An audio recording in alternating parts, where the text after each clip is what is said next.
یہ مکہ تھا، اس وقت کا مکہ جب لوگ اللہ کو بھول چکے تھے۔ ہماری قوم پر رحم کر، ہمارے کارواں کو سلامت پہنچا دے۔ سوچتے تھے کہ یہ بت یا کوئی تعویذ ہی ان کی بات اللہ تک پہنچائے گا۔ ارے دیوتا، ہماری مشکلیں کب ختم ہوں گی؟ کون ہماری بات اوپر تک پہنچائے گا؟ ہم تو تیری رحمت کے انتظار میں ہیں۔ ہماری مشکلیں کب ختم ہوں گی؟ کون ہماری سفارش کرے گا؟ یہ بت ہی اللہ تک ہماری بات پہنچائے گا۔ مگر پھر اللہ نے اپنے پیارے نبی محمد صلی اللہ علیہ وسلم کو بھیجا۔ انہوں نے کہا کسی بت کی نہیں، صرف اللہ کی عبادت کرو۔ یہ توحید اور یقین کا پیغام تھا، لیکن اس بات پر لوگوں کو غصہ آ گیا کیونکہ یہ پیغام کہتا تھا کسی بت کی نہیں، صرف اللہ کی عبادت کرو۔ انہوں نے تانے کسے، مٹی پھینکی اور پتھر تک برسائے، مگر ہمارے پیارے نبی نے اس بات پر صبر کیا اور اللہ پر بھروسہ رکھا۔ ان لوگوں نے ہمارے خداؤں کو جھوٹا کہا ہے، نکال دو انہیں مکہ سے۔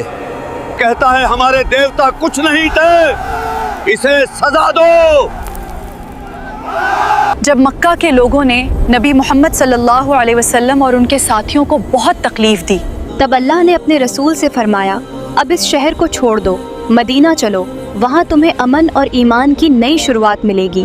یہی تھی ہجرت، ڈر سے نہیں بلکہ اللہ کے حکم سے شروع ہونے والا نیا سفر۔ چلو آگے بڑھو، رحمان کا نام لو۔ ہجرت صرف جگہ بدلنے کا نام نہیں تھا، یہ ایمان کی نئی کہانی تھی۔ جو لوگ مکہ چھوڑ کر مدینہ آئے انہیں کہا گیا مہاجر، یعنی وہ لوگ جنہوں نے اللہ کی راہ میں اپنا گھر، اپنا مال اور اپنا سب کچھ چھوڑ دیا۔ اور مدینہ کے لوگ جنہوں نے ان مسلمانوں کا استقبال کیا، اپنے گھر بانٹے، کھانا ساجھا کیا، انہیں کہا گیا انصار، یعنی مددگار۔ یہ وہ لوگ تھے جنہوں نے ایمان اور محبت سے اپنے بھائیوں کا ساتھ دیا۔ مگر کچھ لوگ اب بھی شک میں تھے، سوچتے تھے اب حکومت کس کی ہوگی؟ میں سوچتا ہوں اللہ سب کچھ جانتا ہے، پر کیا چھوٹی چھوٹی باتیں بھی؟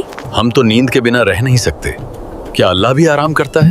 ہم تو تھک جاتے ہیں، ہفتوں کی مشکلات کے بعد ہمیں تو نیند آ جاتی ہے۔ تو کیا تمہارا رب بھی آرام کرتا ہے؟ جب لوگوں میں شک اور شرک کی باتیں پھر اٹھیں، تب اللہ نے اپنی قدرت سے آیت الکرسی کو نازل فرمایا، وہی اعلان جو آج بھی ایمان کی سب سے بڑی نشانی ہے۔ لوگ کہتے ہیں اللہ ہر چیز پہ نظر رکھتا ہے، لیکن ہمیں تو کچھ سمجھ نہیں آتا۔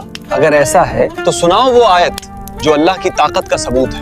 بسم اللہ الرحمن الرحیم، اللہ لا الہ الا هو الحی القیوم، والحي القيوم لا تأخذه سنة ولا نوم، له ما في السماوات وما في الأرض، من ذا الذي يشفع عنده إلا بإذنه، يعلم ما بين أيديهم وما خلفهم ولا يحيطون بشيء من علمه إلا بما شاء، وسع كرسيه السماوات والأرض ولا يؤوده حفظهما وهو العلي العظيم۔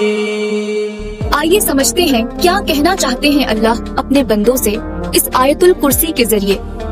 اللہ لا الہ الا هو الحی القیوم، اللہ اس کے سوا کوئی عبادت کے لائق نہیں، وہ ہمیشہ زندہ ہے، سب کچھ سنبھالنے والا ہے۔